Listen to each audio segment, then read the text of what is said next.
இறுதியில் என்ன நடந்தது? கோட்டாபய ராஜபக்ஷ உயிர்த்த ஞாயிறு தின தாக்குதல்களுடைய சூத்திரதாரியாக முன்னாள் அமைச்சர் ரிஷாட் பதியுதீனை அறிமுகப்படுத்தினார். சிரேஷ்ட சட்டத்தரணி ஹிஜாஸ் ஹிஸ்புல்லாவை அறிமுகப்படுத்தி இவர்களை தான் அந்த விசாரணை அதிகாரிகளை மாற்றி புதிய விசாரணை அதிகாரிகளை உள்கொண்டு வந்து கோட்டாபய ராஜபக்ஷ அரசாங்கம் செய்தது முஸ்லிம் சமூகத்தை பழிவாங்கும் ஒரு நடவடிக்கையை தான் முன்னெடுக்கிறது. நான் நினைக்கிறேன் டாக்டர் ஷாஃபி தன்னை கைது செய்த அல்லது தனக்கு எதிராக இந்த சதித்திட்டத்தை தீட்டிய முழு முஸ்லிம் சமூகத்தையும் சந்தேகம் கொண்டு பார்க்கக்கூடிய ஒரு சூழலை உருவாக்கிய பிரதி போலீஸ் மா அதிபர் கிக்ஸ்ரி ஜாயலத், மஹிந்த திசாநாயக்க உள்ளிட்டோருக்கு எதிராக முறைப்பாடு செய்திருக்கிறார் குற்றப்புலனாய்வு திணைக்களத்தில். ஆனால் அந்த முறைப்பாட்டுக்கு ஏன் இதுவரையிலே சரியான விசாரணைகள் இந்த அரசாங்கத்தின் கீழும் நடப்பதில்லை என்பதுதான் எங்களிடம் இருக்கக்கூடிய மிகப்பெரிய கேள்வியாக இருக்கிறது. அதுக்கு பல்வேறு காரணங்கள் சொல்கிறார்கள். நீங்கள் சொன்ன டாக்டர் ஷாஃபி விவகாரத்திலே அவருக்கு எதிராக செயல்பட்ட மிக முக்கியமான ஒரு போலீஸ் அதிகாரிக்கு அதைவிட சிறந்த ஒரு பதவி வழங்கப்பட்டிருக்கின்றது. அதே போன்று அருண ஜெயசேகர் அவர்கள் உதவி பாதுகாப்பு அமைச்சராக கடமையிலே இருக்கிறார்கள். இப்படியான பதவிகளை வழங்கி எப்படி ஒரு நேர்மையான விசாரணை மேற்கொள்ள முடியும் என்ற ஒரு கேள்வியும் மக்கள் மத்தியிலே இருக்கிறது. ஒரு உதவி பாதுகாப்பு அமைச்சராக இந்த தாக்குதல்களோடு தொடர்புபட்டு விசாரணைக்கு உட்படுத்தப்பட வேண்டிய ஒருவர் இருக்கின்ற பொழுது மக்களினுடைய நம்பிக்கையில் வீழ்ச்சி ஏற்படலாம். அரசியல்வாதிகள் சிலரின் பெயரை நீதிமன்றத்திற்கு சொல்லாமல் இருக்குமாறு ஒரு கோரிக்கையை முன்வைக்கிறார். இது யார் செய்கிறது? ரணில் விக்ரமசிங்க செய்கிற விஷயம். உடனே ஷானி அபேசேகர் ரணில் விக்ரமசிங்கவுக்கு தெளிவாக சொல்கிறார், விசாரணைகளிலே வெளிப்படுகின்ற எல்லா விடயத்தையும் நான் நீதிமன்றத்துக்கு சொல்லுவேன், நீங்கள் யார் சொன்னாலும் அது செய்ய. இதுதான் ஷானி அபேசேகர். முதலிலே பசீர் நீங்கள் முழுமையாக வாசிச்சிருக்கேன். இது தொடர்பாக நான் சிங்கள மொழியிலேயும் சில කාලයකදී பேசியிருக்கிறேன். මහමොලකරු කොහෙද ඉන්නේ කියලා. ඉතින් පොත එලි දක්වපු වෙලාවෙත් අපි දැක්කා ඔය කියන මහමොලකරු හිටපු තැන් වාඩි වෙලා හිටපු තැන්. விஜிட்ட பேரட் சொன்ன பதிலை தான் எனக்கும் சொன்னிருக்கிறது. முன்வரிசையை பாருங்கள். சரி, அதான் நான் சொன்னேன், இந்த புத்தகத்திலே அதுக்கான பதில் இருக்கிறது. அவர் சொல்லாமல் சொல்லி இருக்கிறார் இந்த புத்தகத்திலே. நான் சொல்லவில்லை இந்த புத்தகத்தில் அவர் அதற்காக எழுதவில்லை இந்த புத்தகத்தை, ஆனாலும் அவரை அறியாமலேயே அது அதிலே எழுதப்பட்டிருக்கிறது. ப்ளூ ஓஷன் குரூப் சிறந்த இடத்தேர்வு, காலத்தை வெல்லும் நவீன வடிவமைப்பு மற்றும் உயர்தர கட்டுமானத்தின் நம்பகமான பெயர். நகரத்தின் துடிப்பும் கடற்கரையின் அமைதியும் ஒன்றாக சங்கமிக்கும் இடங்களில் சீரான வாழ்க்கைக்கும் சிறந்த முதலீட்டிற்கும் வடிவமைக்கப்பட்ட குடியிருப்புகள். ப்ளூ ஓஷன் குரூப் உயர்ந்த வாழ்க்கையின் உறுதியான முகவரி.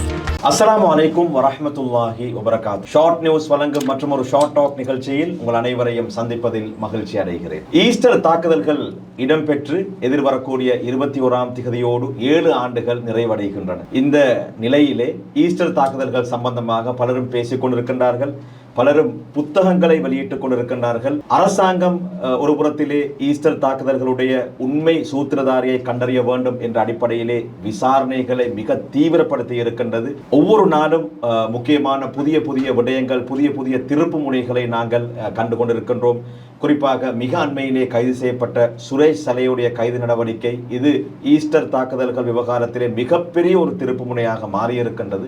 இந்த பின்னணியிலே இன்றைய இந்த நிகழ்ச்சியிலே நாங்கள் ஈஸ்டர் தாக்குதல்கள் சம்பந்தமான பல முக்கியமான விடயங்களை உங்களோடு பேசுவதற்கு தயாராக இருக்கின்றோம். இன்றைய இந்த நிகழ்ச்சிக்காக வேண்டி நான் அழைத்தது மிக முக்கியமான ஒரு ஆளுமையை. கடந்த 2019ஆம் ஆண்டு ஈஸ்டர் தாக்குதல்கள் மேற்கொள்ளப்பட்டதற்கு பின்னால் அன்றில் இருந்து இன்று வரை இந்த தாக்குதல்களோடு சம்பந்தப்பட்ட பல வழக்குகளுக்காக வேண்டி இலங்கையிலே பல பாகங்களுக்கும் சென்று இந்த வழக்குகளோடு சம்பந்தப்பட்டு அது தொடர்பிலே பத்திரிகைகளிலே ஊடகங்களிலே பேசி எழுதி வரக்கூடிய மிக முக்கியமான ஒரு புலனாய்வு ஊடகவியலாளர், பத்திரிகையாளர் ஃபசீர் அவர்களை அழைத்திருக்கின்றேன். நிகழ்ச்சிக்குள் அவர்களை சலாம் கூறி அன்போடு வரவேற்றுக் கொள்கிறேன். அஸ்ஸலாமு அலைக்கும் வரஹ்மத்துல்லாஹி வபரகாத்துஹு. வலைக்கும் அஸ்ஸலாம் வரஹ்மத்துல்லாஹி வபரகாத்துஹு. உங்களுடைய 7 ஆண்டு பயணம், அதாவது ஈஸ்டர் தாக்குதல்கள் நடைபெற்றதில் இருந்து இதனுடைய உண்மையான சூத்திரதாரி வெளிக்கொண்டு வரப்பட வேண்டும் என்பதற்காக வேண்டி உங்களுடைய அளப்பரிய முயற்சி 7 ஆண்டுகள் நிறைவடையக்கூடிய இந்த நிலையிலே என்பிபி அரசாங்கம் ஈஸ்டர் தாக்குதல்களுடைய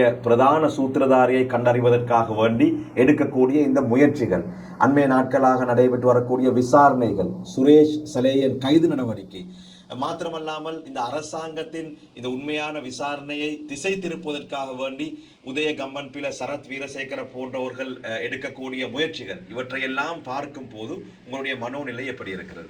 உண்மையிலே உயிர்த்த ஞாயிறு தின தாக்குதல்கள் நடந்ததுக்கு பின்னால விசாரணை ஒன்று 2019 ஏப்ரல் மாதம் 21ஆம் திகதியிலிருந்து ஆரம்பமாகிறது. இந்த விசாரணை உண்மையிலே ஆரம்பத்திலிருந்து சரியான ஒரு பாதையில தான் ஆரம்பிக்கப்பட்டுச்சு. சரியான ட்ராக்ல வந்துட்டு இருந்த இந்த இன்வெஸ்டிகேஷன் 2019 நவம்பர் ஆட்சி மாற்றத்துக்கு பின்னால, கோட்டாபய ராஜபக்ஷ ஜனாதிபதியானதுக்கு பின்னால அந்த ட்ரக்ல இருந்து விலகி வேறொரு ட்ரக்ல பயணிக்க ஆரம்பிச்சது. அதாவது பிள்ளையான ட்ரக்ல நோக்கி போகுது. அதுக்கு நான் கலைக்கிற நேரம் நான் நிறைய விஷயங்கள் இதில் நான் ஷேர் பண்ணுறேன். இதில் என்ன பிரச்சனைன்னு சொன்னால், திரும்ப இந்த இன்வெஸ்டிகேஷனை சரியான ட்ரக்குக்கு கொண்டு வரதுக்கு கிட்டத்தட்ட 2025 வரை காத்திருக்க வேண்டிய ஒரு சூழலுக்கு பாதிக்கப்பட்ட மக்கள் தள்ளப்பட்டார்கள். இதுதான் சுருக்கமாக சொல்வதென்றால் சொல்ல வேண்டிய விஷயம்.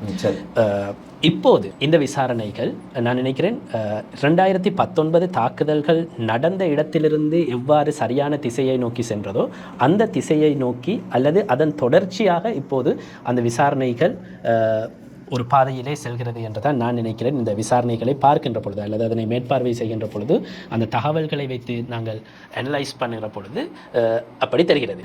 காரணம், ஒரு சிறிய உதாரணத்தோடு இதை விளக்கினால் விளங்கும் என்று சொல்லி நினைக்கிறேன். சுரேஷ் சலே நீங்கள் சொன்னது போல அண்மையிலே கைது செய்யப்பட்டார். உயிர்த்த ஞாயிறு தின தாக்குதல்கள் தொடர்பாக சதித்திட்டம் தீட்டியமை தொடர்பிலான குற்றச்சாட்டுகள் அவர் மீது சுமத்தப்பட்டிருக்கிறது. இந்த குற்றச்சாட்டின் கீழ் அவர் கைது செய்யப்பட்டதுக்கு பின்னால கோட்டை நீதிவான் நீதிமன்றத்திலே அது தொடர்பிலான அறிக்கையிடல்களை விசாரணையாளர்கள் செய்து வருகிறார்கள். கோட்டை நீதிவான் நீதிமன்றத்திலே சுரேஷ் சலேவினுடைய சட்டத்தரணிகள் ஒரு கோரிக்கையை முன்வைக்கிறார்கள். தற்போது இந்த விசாரணைகளை மேற்பார்வை செய்யக்கூடிய குற்றப்புலனாய்வு திணைக்களத்தினுடைய பணிப்பாளர் சிரேஷ்ட போலீஸ் அத்தியட்சகர் ஷானி அபேசேகரவை இந்த வழக்கிலிருந்து இந்த விசாரணைகளிலிருந்து நீக்குவதற்கு ஒரு உத்தரவை பிறப்பியுங்கள். வேறு போலீஸ் திணைக்களத்தில் இருக்கக்கூடிய எந்த ஒரு போலீஸ் அதிகாரியின் கீழும் இந்த விசாரணைகளை நடத்தி செல்லுங்கள், பிரச்சனை இல்லை என்று. அப்போது நீதிவான் இந்த கோரிக்கைக்கு, அதாவது சுரேஷ் சலே சார்பில் முன்வைக்கப்படுகின்ற இந்த கோரிக்கையை நீதிவான் நிராகரிக்கிறார். நீதிவான் நிராகரித்து திறந்த நீதிமன்றத்திலே தெரிவித்த ஒரு கருத்து, இந்த தாக்குதல்கள் நடந்த போது இந்த விசாரணைகளை ஆரம்பித்து வழிநடத்தி சென்றவர் தான் இப்போதும் இந்த விசாரணைகளை முன்னெடுத்து செல்கிறார். எனவே இந்த சந்தர்ப்பத்திலே அவரை நீக்குவதென்பது அல்லது அவரிடமிருந்து இந்த விசாரணைகளை பிரிதொருவருக்கு ஒப்படைப்பது என்பது இந்த விசாரணைகளிலே சில பிரச்சனைகளை ஏற்படுத்தக்கூடும் என்ற ஒரு நிலைப்பாட்டை நீதிவான் திறந்த நீதிமன்றத்திலே விளக்குகிறார். அதே நேரம் பாதிக்கப்பட்ட தரப்பு சார்பாக உயிரிழந்த மக்களுக்காக காயமடைந்த மக்கள் சார்பாக நீதிமன்றத்திலே முன்னிலையாகின்ற சட்டத்தரணிகளிடம் கேட்கின்றார்.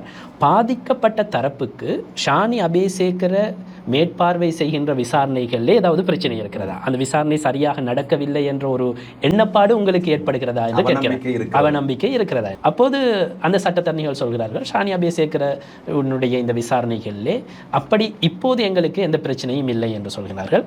நீதிவான் இசுரு நெத்திகுமார கோட்டை நீதிவான் தெளிவாக அவருடைய உத்தரவிலே குறிப்பிடுகின்றார், இப்போதைக்கு ஷானி அபேசேகரவை இந்த விசாரணைகளிலிருந்து நீக்க வேண்டிய அவசியம் நீதிமன்றத்துக்கு தென்படவில்லை, எனவே அந்த கோரிக்கையை நிராகரிக்கிறோம் என்று. அப்படியானால் நீதிமன்றத்துக்கும் இப்போது தெரிந்திருக்கிறது இந்த விசாரணைகள் நேரான ஒரு பாதையிலே பயணிக்கிறது என்று. அதனை குழப்புவதற்கு விசாரணையாளர்களை மாற்றவோ அல்லது வேறு நடவடிக்கைகளில் ஈடுபட வேண்டிய அவசியம் இல்லை என்பதை நீதிமன்றம் தீர்மானித்திருக்கிறது. நான் சொன்னேன் 2019 கோட்டாபய ராஜபக்ஷ வந்தவுடன், ஆட்சிக்கு வந்தவுடன் இந்த விசாரணைகள் வேறு திசையை நோக்கி பயணித்தது என்று அவர் செய்த விடயம் இதற்கு மாற்றமான விடயத்தை தான் செய்தார். ஷானி அபேசேகரவை உடனடியாக குற்றப்புலனாய்வு திணைக்களத்திலிருந்து நீக்கி, அது அவரை மட்டும் நீக்கி இருந்தால் வேறு விஷயம். இந்த முக்கியமான விசாரணைகளை முன்னெடுத்த, குறிப்பாக உயிர்த்த ஞாயிறு தின தாக்குதல்கள் தொடர்பில் முக்கியமான விடயங்களை விசாரித்து வந்து கிட்டத்தட்ட 70க்கும் மேற்பட்ட அதிகாரிகளை ஒரே நாளிலே குற்றப்புலனாய்வு திணைக்களத்திலிருந்து நீக்கியிருந்தார்கள். முதல்வன் படத்தை போல. அப்படியானால் அங்கு என்ன தெரிகிறது? ஒரு சரியான விசாரணையை முன்னெடுத்து வந்தபோது அந்த விசாரணைகளை செய்த அதிகாரிகளை நீக்குவது என்பது விசாரணையை வேறு ஒரு கோணத்தை நோக்கி நகர்த்துவதற்கான திட்டம் என்பது தெளிவாகிறது. நாங்கள் அப்போதும் இது தொடர்பாக பேசினோம், எழுதியிருந்தோம். இறுதியில் என்ன நடந்தது? கோட்டாபய ராஜபக்ஷ உயிர்த்த ஞாயிறு தின தாக்குதல்களுடைய சூத்திரதாரியாக முன்னாள் அமைச்சர் ரிஷாட் பதியுதீனை அறிமுகப்படுத்தினார்.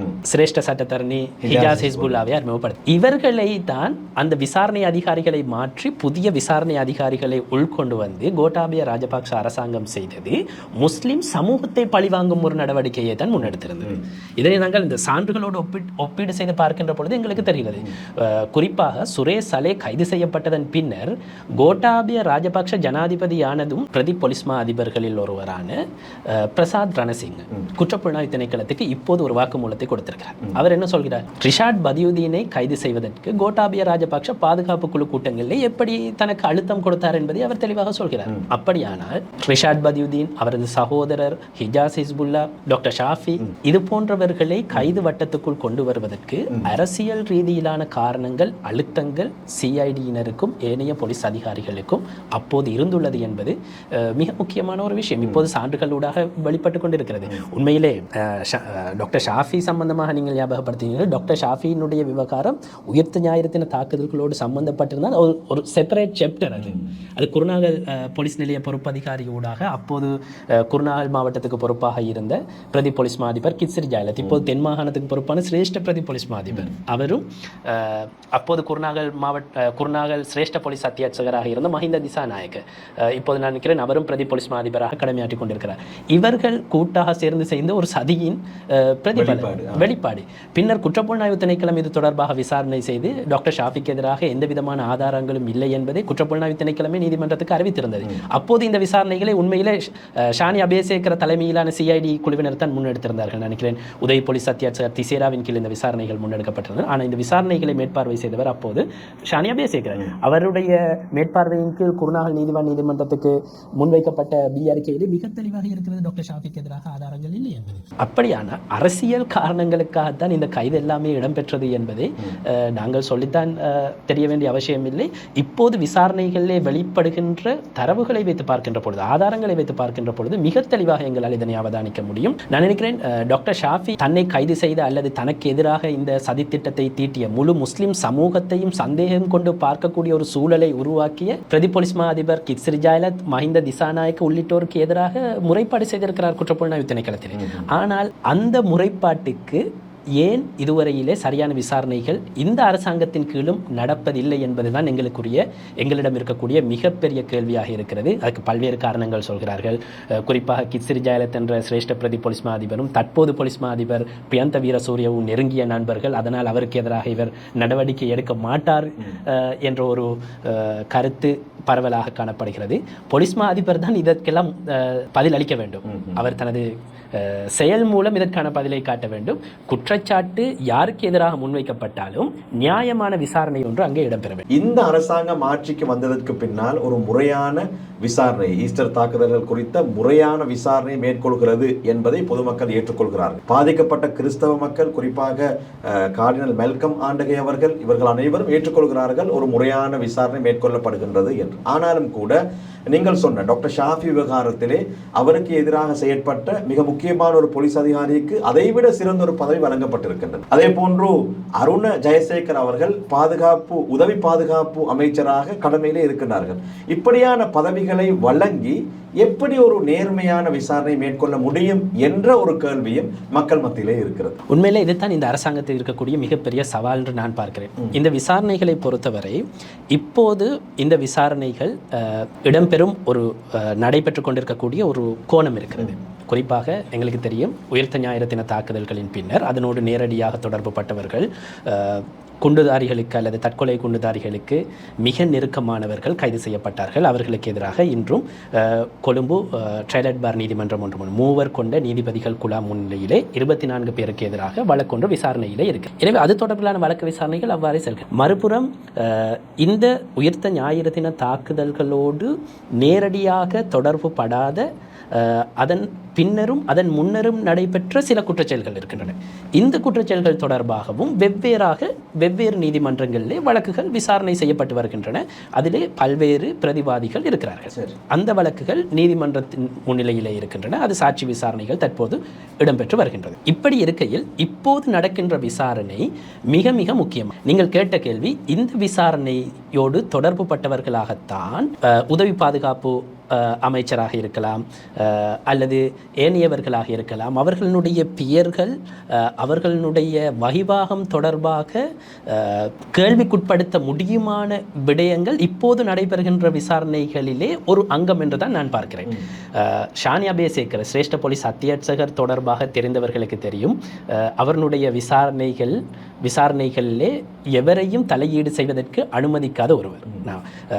இந்த உயிர்த்த ஞாயிறு தின தாக்குதல்கள் தொடர்பாக நான் பேசினாலும் சானி அபேசேகரனுடைய விசாரணைகள் தொடர்பாக ஒரு விடயத்தை தெரிவிப்பதற்காக உதாரணம் ஒன்றை கூறுகின்றேன். மத்திய வங்கி பிணைமுறி மோசடி தொடர்பிலான விடயம். இந்த விடயத்திலே ஷானி அபேசேகரவின் கீழ் தான் விசாரணைகள் நடைபெற்ற பொழுது அப்போது பிரதமராக இருந்த ரணில் விக்ரமசிங்க, அப்போது பொலிஸ் மா அதிபராக இருந்த பூஜித் ஜெயசுந்தரவோடு ஷானி அபேசேகரவை அலரி மாளிகைக்கு அழைத்து இந்த விசாரணைகளிலே தலையீடு செய்து சிலரை காப்பாற்றுவதற்கு அல்லது அந்த அரசியல்வாதிகள் சிலரின் பெயரை நீதிமன்றத்துக்கு சொல்லாமல் இருக்குமாறு ஒரு கோரிக்கையை முன்வைக்கின்றார். இது யார் செய்கிறது? ரணில் விக்ரமசிங்க செய்கிற விஷயம். உடனே ஷானி அபேசேகர ரணில் விக்ரமசிங்கவுக்கு தெளிவாக சொல்கிறார், விசாரணைகளிலே வெளிப்படுகின்ற எல்லா விடயத்தையும் நான் நீதிமன்றத்துக்கு சொல்லுவேன், நீங்கள யார் சொன்னாலும் அதை செய்ய முடியாது. இதுதான் ஷானி அபேசேகர் இப்படி நாங்கள் சொல்லுவோம் அந்த கட் அண்ட் ரைட்டாக செயல்படக்கூடிய ஒரு போலீஸ் அதிகாரி. எனவே அவருடைய விசாரணைகள் தொடர்பாக நம்பிக்கை வைப்பதற்கு பல்வேறு உதாரணங்கள் கடந்த காலங்களில் இருக்கின்றன. அரசியல் தலையீடுகளுக்கு தலை சாயாமல் நேர்மையாக விசாரணை செய்த சந்தர்ப்பங்கள் நிறைய இருக்கின்றன. அந்த மத்திய வங்கி பிணைமுறி மோசடி தொடர்பான விடயத்தில் அர்ஜுன் அலோசியஸ், பிரசன் பலிசான உள்ளிட்ட குழுவினரை சுதந்திர தினமன்றி கைது செய்தார். குற்றப்புலனாய்வு திணைக்களத்தின் சிரேஷ்ட பிரதி போலீஸ் மா அதிபராக அப்போது இருந்த ரவி செனவிரத்னவுக்கு கூட தெரியும். ரவி செனவிரத்ன இருக்கிறார் சுதந்திர தின நிகழ்வுகளிலே கோல்ஃபேஸில் நடக்கின்ற சுதந்திர தின நிகழ்வுகளில் பங்கேற்றிருக்கிறார். சிரேஷ்ட பிரதி போலீஸ் மா அதிபர் என்ற ரீதியிலே போலீஸ் மா அதிபர் எல்லோரும் இருக்கிறார்கள். ஷானி அபேசேகரவினுடைய திட்டம் அன்றைய தினம் எல்லோரும் அங்கே இருப்பாங்க. ஸோ யாரும் கோல் எடுத்து அங்கேயும் போனீங்க அவரையும் கைது செய்வீங்கன்னு கேட்கறதுக்கு சந்தர்ப்பம் இல்லை. உங்களை கைது பண்ணுறது ரொம்ப கஷ்டமான ஒன்று. இதுதான் சரியான நேரம் என்று திட்டமிட்டு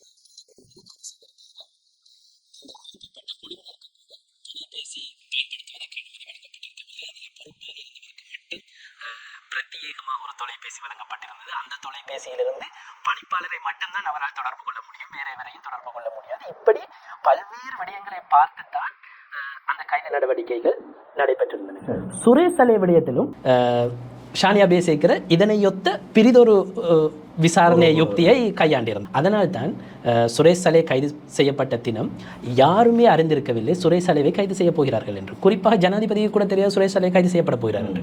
கைது செய்யப்பட்டதன் பின்னர் தான் எல்லோரும் அறிந்து கொண்டார்கள். இதுதான் ஷானி அபேசேகரவினுடைய விசாரணை ரூட்.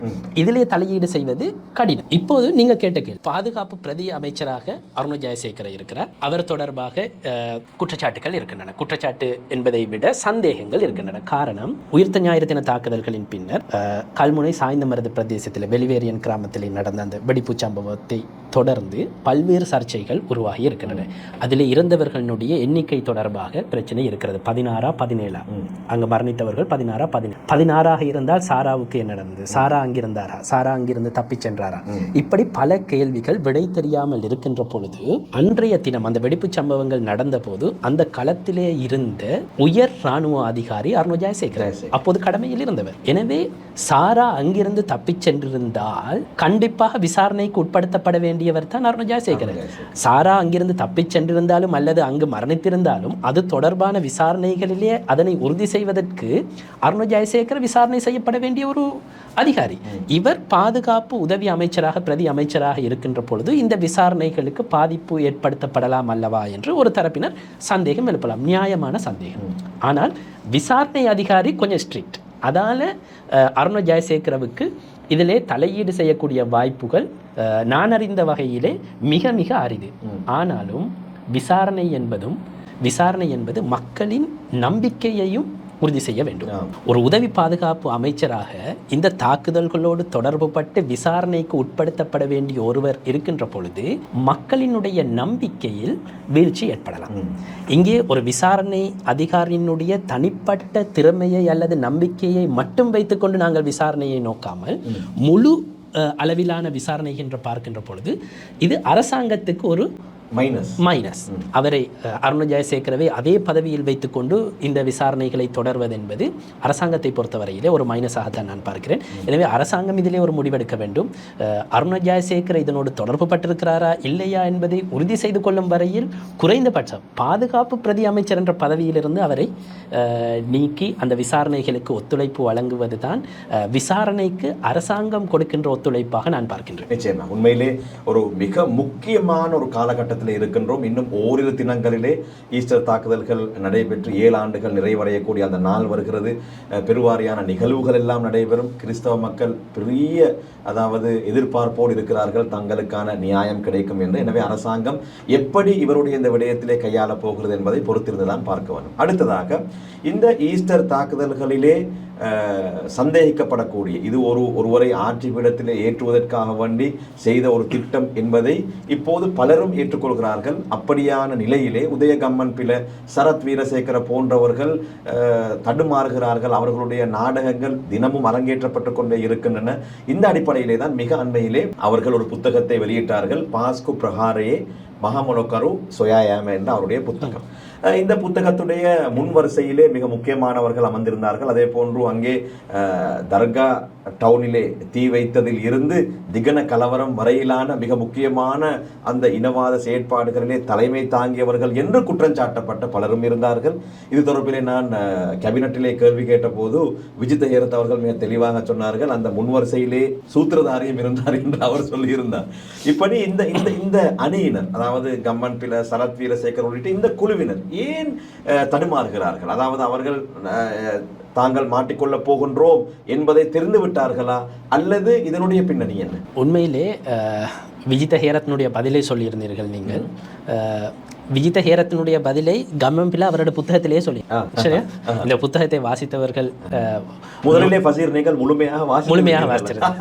இது தொடர்பாக நான் சிங்கள மொழியிலேயும் சில காணொலிகளிலே பேசியிருக்கிறேன். விசேடமாக இதில் இருக்கிறது, நான் நினைக்கிறேன் 142வது பக்கம் என்று சொல்லி நினைக்கிறேன். அதில் கன்ஸ்பிரன்சி தியரி, சதித்திட்டம் தொடர்பிலான வியாக்கியானம் அல்லது வரைவிலக்கணம். இது உலகத்தில் பரவலாக பேசப்படுகின்ற ஒரு கன்செப்ட். இந்த கன்செப்டில் இந்த தியரியை சாட்சிகள் ஊடாக அல்லது கண்கண்ட சாட்சிகள், நேரடியாக உள்ள மற்ற எலக்ட்ரானிக்கல் எவிடன்ஸ், இதனூடாக நிரூபிப்பது என்பது கடினம். 100க்கு 95% நிரூபிக்கிறதுங்கிறது சாத்தியமில்லை. ஏன்னா அதுதான் அந்த தியரி. ஆனால் அதை சுற்றி இருக்கின்ற எல்லா விடயங்களையும் ஒரு இடத்துல வச்சு நாங்கள் அலசி ஆராய்கின்ற பொழுது இதில் சூத்திரதார் யாருக்கு பிரயோசனம் இருக்கிறது, எதனால் இது நடந்திருக்கலாம் என்பதை மிக தெளிவாக அடையாளம் காண முடியும். சரியா? இதை கம்மன் பில் அவரோட புத்தகத்திலே உள்ளடக்கி இருந்தாலும் இந்த தியரியை அவர் சில உதாரணங்களை குறிப்பிடுகின்றார். இலங்கையிலே நடந்த சில இவ்வாறான சம்பவங்கள், கன்ஸ்பிரன்சி தியரியின் கீழே பார்க்க வேண்டிய சில சம்பவங்களையும் அவர் தொட்டு சென்றிருக்கிறார். மிக ஆழமாக அவர் செல்லவில்லை, சில விடயங்களை தொட்டு காட்டினார். அந்த வகையிலே பார்க்கின்ற பொழுது இந்த கன்ஸ்பிரன்சி தியரியின் கீழே நாங்கள் பார்க்கின்ற பொழுது அல்லது இந்த சதித்திட்ட வரைவிலக்கணத்துக்கு கீழே நாங்கள் இதனை அலசி ஆராய்கின்ற பொழுது விஜித ஹேரத் சொன்ன பதிலை தான் எனக்கும் சொல்ல இருக்கிறது. முன்வரிசையை பாருங்கள். சரியா? அதான் நான் சொன்னேன், இந்த புத்தகத்திலே அதுக்கான பதில் இருக்கிறது. அவர் சொல்லாமல் சொல்லி இருக்கிறார் இந்த புத்தகத்திலே. நான் சொல்லவில்லை, இந்த புத்தகத்திலே அவர் அதற்காக எழுதவில்லை இந்த புத்தகத்தை. ஆனாலும் அவரை அறியாமலேயே அதிலே எழுதப்பட்டிருக்கிறது. இது ஒரு விடயம். இரண்டாவது, இந்த புத்தகத்தை பொறுத்தவரையிலே இந்த புத்தகத்துக்கு முன்னர் நீங்கள் ஏற்கனவே ஞாபகப்படுத்தி நிறைய பேர் புத்தகம் எழுதுறாங்கன்னு சொல்லியிருந்தீங்க தானே.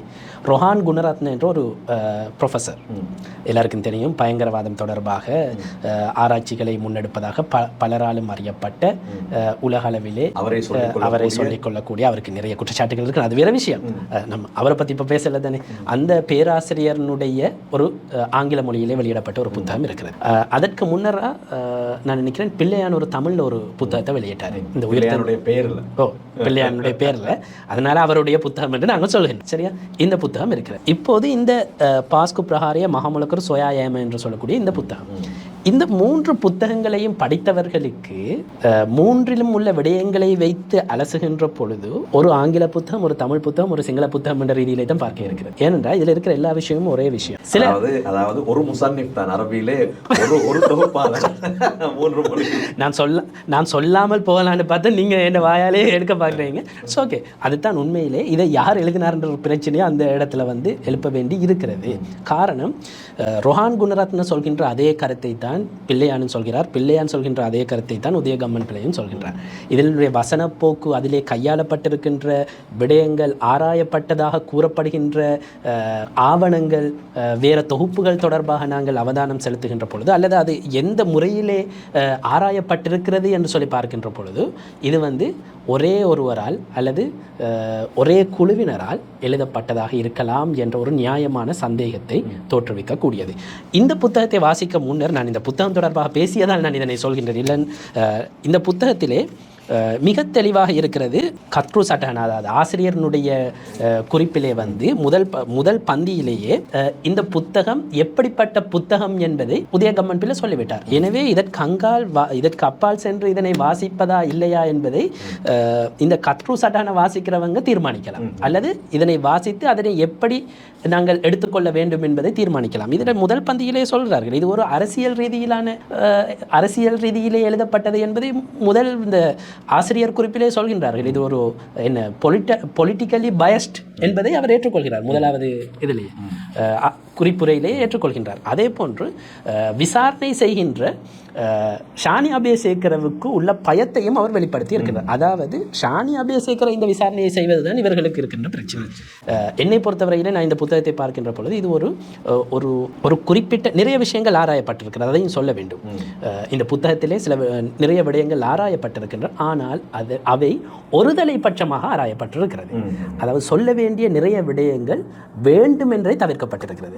எதை நாங்கள் தேவையான விடயங்களை சொல்லியிருக்கிறார். அதாவது இந்த கன்ஸ்பிரன்சி தியரியில் இந்த புத்தகத்திலேயே சொல்கின்ற ஒரு விடயம் தான், சில விடயங்களை மக்கள் மயப்படுத்துவதன் ஊடாக சில விடயங்களை நாங்கள் அப்படியே மெயின்டைன் பண்ணுறோம். அதாவது உதாரணமாக இந்த சூத்திரதாரிங்கிற விஷயம் இலங்கையில் 53 விதமானவர்கள் நம்புகிறார்கள் என்று சொல்லி இந்த புத்தகத்திலே எழுதப்பட்டிருக்கு. அதாவது சூத்திரதாரி ஒருவர் இருக்கிறார், இது ஒரு அரசியல் தேவைக்காக நடத்தப்பட்டது, கோட்டாபய ராஜபக்ஷவை ஜனாதிபதியாக்குவதற்காகத்தான் இந்த தாக்குதல் நடத்தப்பட்டது என்று இலங்கையிலே 53 வீதத்துக்கும் அதிகமான மக்கள் நம்புவதாக இதே புத்தகத்திலே எழுதப்பட்டிருக்கு. அதாவது இதுதான் இந்த கன்ஸ்பிரன்சி தியரி. மக்கள் நம்புறாங்க. ஏன் நம்புறாங்க?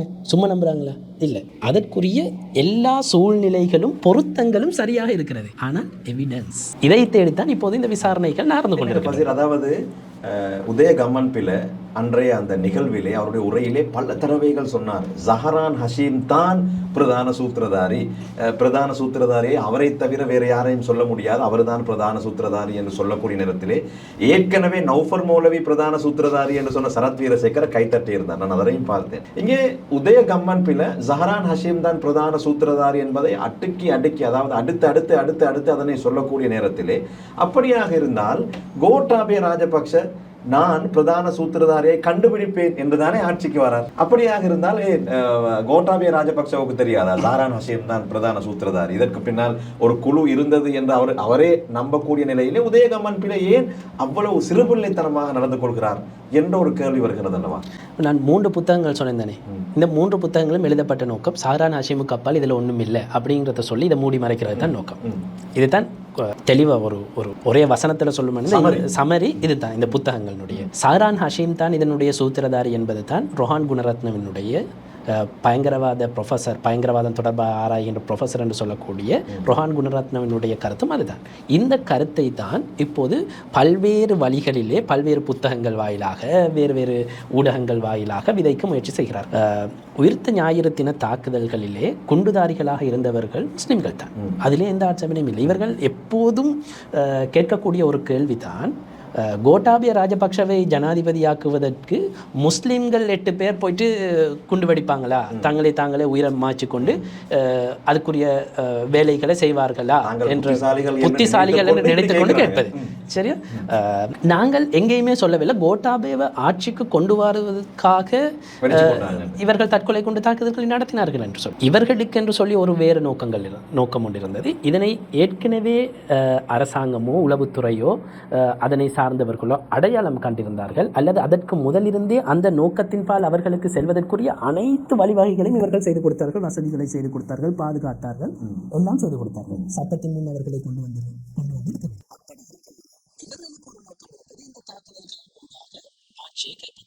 பாதுகாப்பு தொடர்பான ஒரு பெரிய வெக்யூம் கொண்டு வந்திருக்கு, ஒரு வெற்றிடம் ஒன்று இருக்கு. இதுக்கு கோட்டாபய வந்தால் மட்டும்தான் சொல்யூஷன் கிடைக்கும் என்ற ஒரு விடயத்தை தானாக தோற்றுவிக்க வேண்டும். அந்த தோற்றுவிப்பதற்கான கருவியாக இவர்களை பயன்படுத்துவது, இதுதான் இங்கே நடந்திருக்கிறது. அதான் சமரி. நான் அடுத்த விடயத்திற்கு வருகின்றேன், ஏனென்றால் நேரம் மிக குறுகியது. ஈஸ்டர் தாக்குதல்கள் குறித்த மிக முக்கியமான ஒரு விவாதம் கடந்த வாரம் பாராளுமன்றத்தில் நடைபெற்றது. இந்த விவாதத்தின் போது பல முக்கியமான விடயங்கள் பேசப்பட்டன. ஆனால் பாராளுமன்ற உறுப்பினர் முஜிபுர் ரஹ்மான் பேசியிருந்தார் வளமையான விடயம், சாரா ஜஸ்மின் விவகாரம், அதே போன்று அருண ஜெயசேகர விவகாரம், இவற்றையெல்லாம் அவர் சுட்டிக்காட்டியிருந்தார். அதே போன்று விமல் ரத்நாயக்கவின் உரை பாராட்டுக்குரிய விடயமாக இருந்தது. அவர் தைரியமாக சொல்லியிருந்தார். இதிலே மிகவும் பாதிக்கப்பட்டது முஸ்லிம் சமூகம் என்ற அடிப்படையிலே அவருடைய உரை அமைந்திருந்தது. என்னுடைய கவனத்தை ஈர்த்த ஒரு உரையாக நான் பார்த்தது பாராளுமன்ற உறுப்பினர் சாணக்கியன் ராசமாணிக்கமுடைய உரை. அவர் அந்த உரையிலே சுரேஷ் சலேயின் கைது நடவடிக்கைக்காக வேண்டி அரசாங்கத்தை பாராட்டியிருந்தார். அதே போன்று நேர்மையாக அவர் இன்னும் சில விடயங்களை சுட்டிக்காட்டியிருந்தார். பலருடைய பெயர்களை அவர் குறிப்பிட்டிருந்தார்.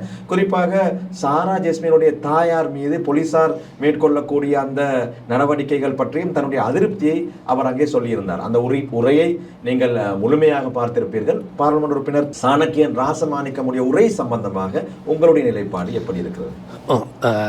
சாணக்கியன் பாராளுமன்ற உறுப்பினர் சாணக்கியன் ராசமாணிக்கமனுடைய உரையின் நான் நினைக்கிறேன், நான் பார்த்தது எடிட் செய்யப்பட்ட பிரதியோ தெரியவில்லை. பட் நான் பார்த்ததில் வந்து நிறைய விஷயங்கள் அதில் இருக்கிறது ஃபேக்ட், உண்மையான விஷயங்கள் இருக்கின்றன. ப்ளூ ஓஷன் குரூப் சிறந்த இடத்தேர்வு, காலத்தை வெல்லும் நவீன வடிவமைப்பு மற்றும் உயர்தர கட்டுமானத்தின் நம்பகமான பெயர். நகரத்தின் துடிப்பும் கடற்கரையின் அமைதியும் ஒன்றாக சங்கமிக்கும் இடங்களில் சீரான வாழ்க்கைக்கும் சிறந்த முதலீட்டிற்கும் வடிவமைக்கப்பட்ட குடியிருப்புகள். ப்ளூ ஓஷன் குரூப் உயர்ந்த வாழ்க்கையின் உறுதியான முகவரி. என்னென்னு சொன்னால், உயிர்த்த ஞாயிறு தின தாக்குதல்களின் பின் 2020ஆம் ஆண்டுன்னு சொல்லி நினைக்கிறேன், ஒரு வருடத்துக்கு பிறகு நாங்கள் ஒரு புலனாய்வு ஊடகவியலாளர்களாக இருக்கக்கூடிய ஊடகவியலாளர்கள் இணைந்து இது தொடர்பாக நாங்கள் பிரத்யேகமாக சில புலனாய்வு வேலைகளை ஆராய்வுகளை முன்னெடுத்திருந்தோம்.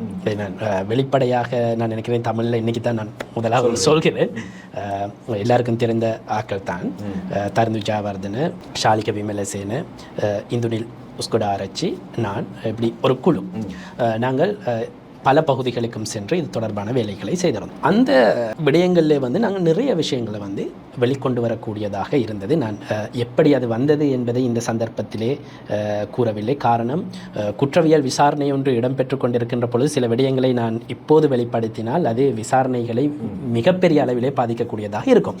ஆனால் சாணக்கியன் ராசமாணிக்கம் சொன்ன சில விடயங்களுக்காக நான் இதனை ஞாபகப்படுத்தி சொல்ல வேண்டியிருக்கிறது. 2017ஆம் ஆண்டு காத்தாங்குடி அலியார் சந்தியிலே நடந்த அந்த சம்பவம் தொடர்பாக எல்லோருக்கும் தெரியும்.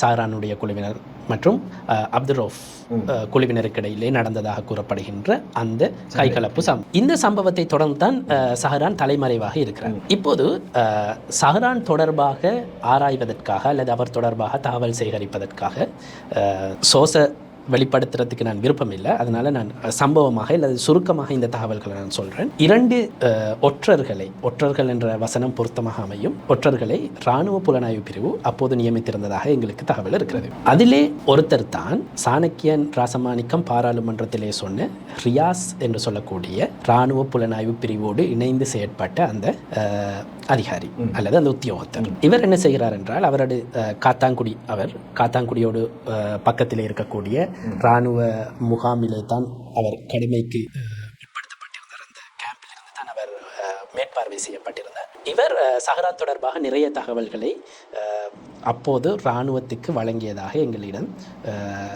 எங்களுக்கு தகவல்கள் இருக்கின்றன. இப்போது ஒரு நாள் இவர் நீரில் மூழ்கி இது ஒரு சந்தேகத்துக்கிடமான மரணம். காரணம், அவர் நீரில் மூழ்கியதாக கூறப்பட்ட குளத்திலே நீர்மட்டம் அவரது முழங்கால் அளவு தான் இருக்கும். அவர் ஒரு திடகாத்திரமான உயரமான நல்ல உடற்கட்டமைப்பை கொண்ட ஒரு நபர்.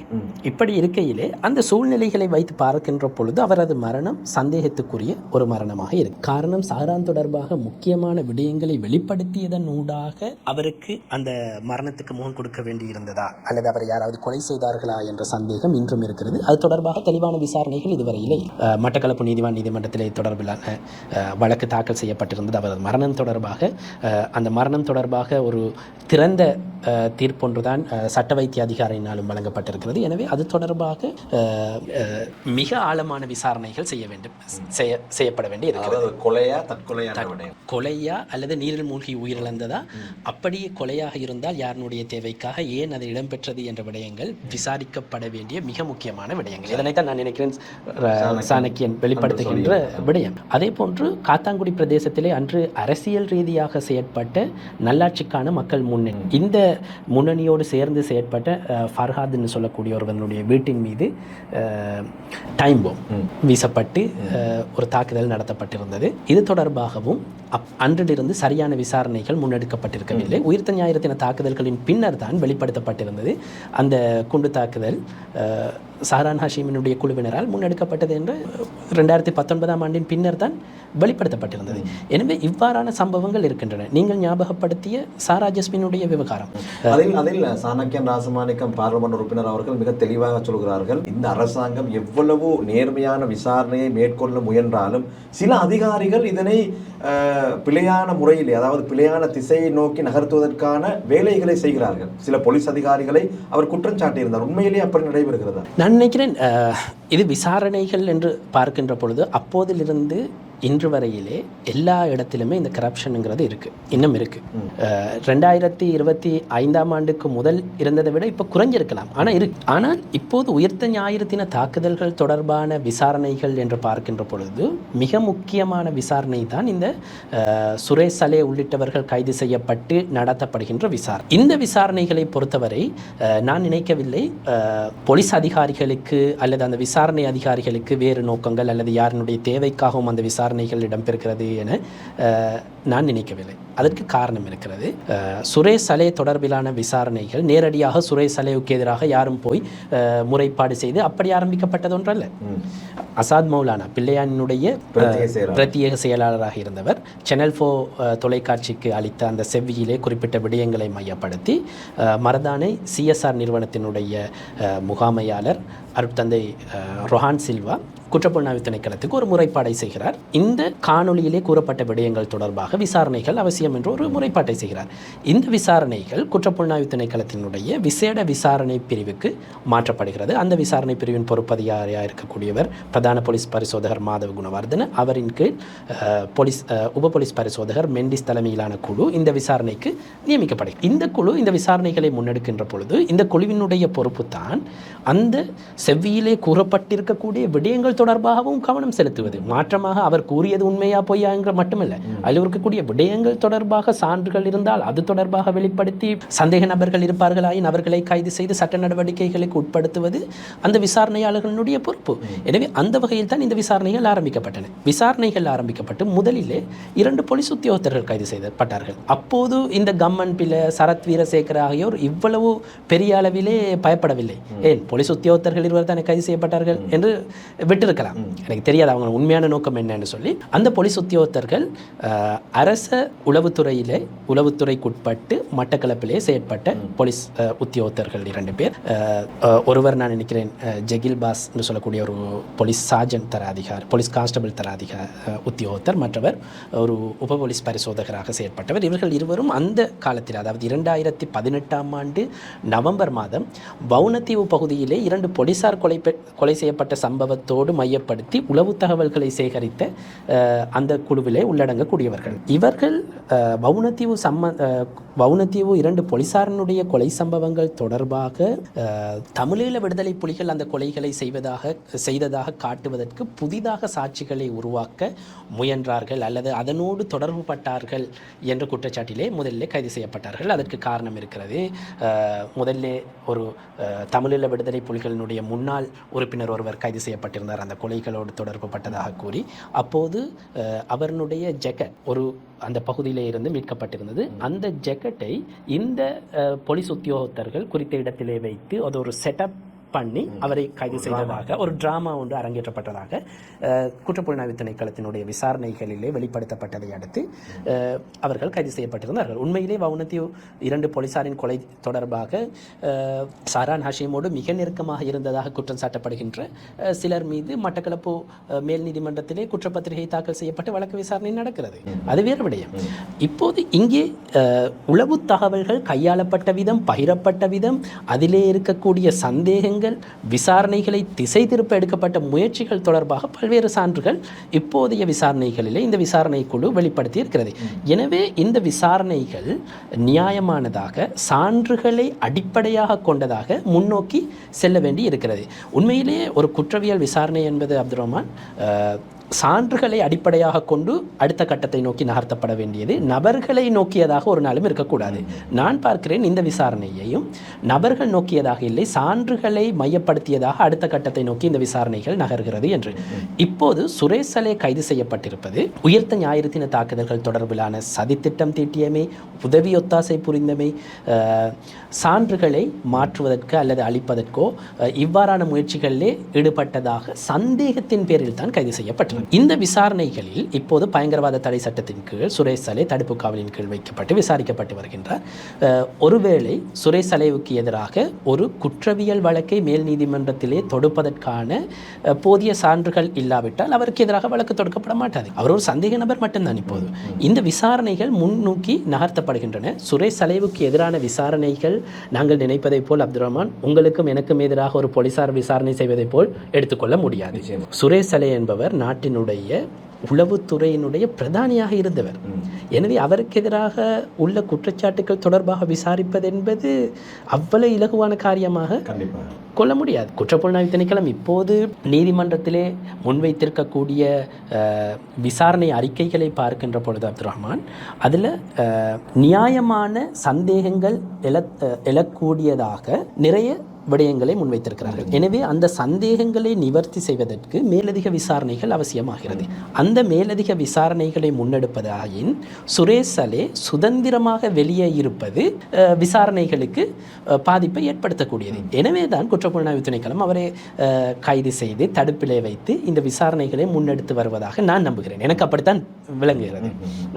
இதிலே சுரேஷ் சலே மட்டுமல்ல, உதாரணமாக சொல்வதெல்லாம் நான் ஏற்கனவே சொன்னேன், சுரேஷ் சலேவினுடைய கைது அவரை கைது செய்ய பொழுது அந்த விசாரணை குழுவை தவிர வேறு எவரும் அறிந்திருக்கவில்லை என்று நான் சொன்னேன். சீக்ரெட் ஆபரேஷன் உண்டு. காரணம் என்னவென்றால் மட்டக்களப்பு வவுனத்தியு சம்பவத்தோடு தொடர்பு பட்டதாக விசாரணைகளை முன்னெடுக்கின்ற பொழுது அப்போது அந்த மட்டக்களப்பு பிராந்தியத்திலே உளவுத்துறைக்கு பொறுப்பாக இருந்த இராணுவத்தினுடைய அதிகாரிகள், சில கேர்னல் தர அதிகாரிகள், மத்துமகே உள்ளிட்ட சில அதிகாரிகள் தொடர்பாக கோட்டை நீதிவான் நீதிமன்றத்திலே அறிக்கை தாக்கல் செய்து குற்றப்புலனாய்வு திணைக்களம் வெளிநாட்டு பயண தடையை எடுத்து சில ரகசியமான நகர்வுகளை முன்னெடுத்து இப்படி முன்னெடுக்கின்ற பொழுது மத்துமகேவை முதலில் விசாரணைக்கு சிஐடி அழைத்தார். அவர் சென்று பிரிதொரு தினத்தை கோரிவிட்டு வந்தார். அந்த பிரிதொரு தினத்திலே அவர் குற்றப்புலனாய்வு திணைக்களத்துக்கு செல்லாது நேரடியாக மேன்முறையீட்டு நீதிமன்றத்திலே சென்று ரிட் வழக்கொன்றை தாக்கல் செய்து தன்னை கைது செய்வதை அந்த ரிட் வழக்கு முடியும் வரையிலே தற்காலிகமாக தடுத்து கொண்டிருக்கிறார். இப்படி விசாரணைக்கு அழைத்து அவரிடம் வாக்குமூலம் பெற்ற பின்னர் கைது செய்யும்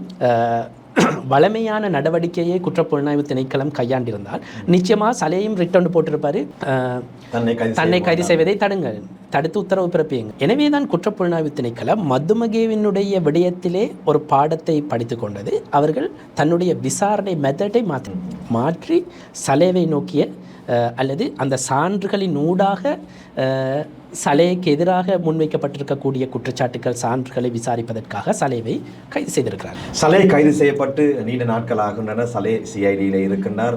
ஆரம்ப நாட்களிலே சலே பாதுகாப்பான முறையிலே அங்கே வைக்கப்படவில்லை, எலிகளுடைய தொல்லை அவருக்கு இருக்கின்றது. இப்படியான பல விடயங்களை கட்டவிழ்த்து விட்டாலும் கூட இப்போது அவ்வாறான குற்றச்சாட்டுகள் எங்கும் காண கிடைக்கவில்லை. சலேவுடைய விசாரணை அங்கே சென்று கொண்டிருக்கின்றது. இந்த நிலையிலே இன்னும் 2-3 தினங்களிலே ஈஸ்டர் தாக்குதல்கள் மேற்கொள்ளப்பட்டு 7 ஆண்டுகள் நிறைவடைகின்றன. இப்போது ஓரளவாவது கிறிஸ்தவ மக்கள் சந்தோஷமாக இருக்கின்றார்கள். அவர்கள் நம்புகிறார்கள் பிரதான சூத்திரதாரிகள் கண்டுபிடிக்கப்படுவார்கள், அவர்களுக்கான தண்டனைகள் வழங்கப்பட்டு விடும் என்ற நம்பிக்கையில் அவர்கள் இருக்க, நான் உங்களிடத்திலே தெரிந்து கொள்ள விரும்புவது இந்த ஈஸ்டர் தாக்குதல்களுடைய விசாரணைகள் நடைபெறும் போது 2 புனைப்பெயர்கள் அன்று முதல் இன்று வரை அதிகமான முறையிலே பேசப்பட்ட 2 புனைப்பெயர்கள், அபூஹிந்த் சோனிக்.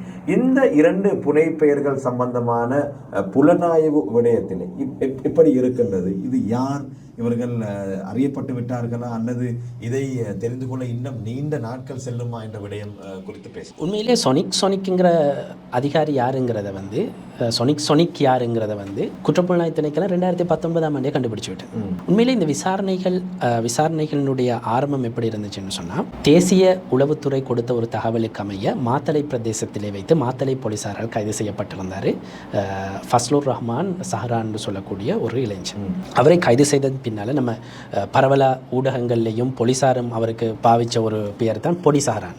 இவரை கைது செய்த பின்னர் அவரது தொலைபேசி பரீட்சித்த பொழுது சொனிக் என்ற ஒருவரோடு அவருக்கு இருக்கக்கூடிய தொடர்புகள் தொடர்பாக தகவல்கள் வெளிப்படுத்தப்பட்டது. குற்றப்புலனாய்வு திணைக்களத்துக்கு அவர் கையளிக்கப்பட்ட பின்னர் குற்றப்புலனாய்வு திணைக்களம் இது தொடர்பாக நீண்ட விசாரணை ஒன்றினை முன்னெடுக்கிறது. அந்த விசாரணைகளிலே பொடி சஹரான் தொடர்பு பட்டதாக கூறப்பட்டு அந்த சொனிக் யார் என்பதை முதல்ல விசாரித்தார்.